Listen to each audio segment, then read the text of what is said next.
આજે 29 એપ્રિલ એટલે કે આંતરરાષ્ટ્રીય નૃત્ય દિવસ. પૂરા વિશ્વમાં આજે નૃત્ય દિવસની ઉજવણી થાય છે, જેના ભાગરૂપે આદિવાસી તલવાર નૃત્ય મોટા નસવા જાંબુડી તાલુકો સુખસરના કલાકાર ભાઈઓએ આંતરરાષ્ટ્રીય નૃત્ય દિવસની ઉજવણી પોતાની કલા રજૂ કરીને કરવામાં આવી હતી.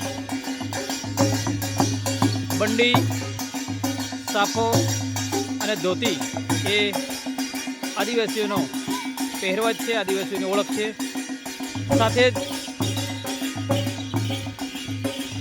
તલવાર, તીરકામઠું અને ગોફણ એ આદિવાસીઓનો હાથવગું હથિયાર છે. આ તલવાર ઓરિજિનલ છે અને જેનું વજન 2.5 થી 3 કિલો હોય છે. સાથે જ આ નૃત્યની, આ કલાની તાલીમ આપવામાં આવતી નથી.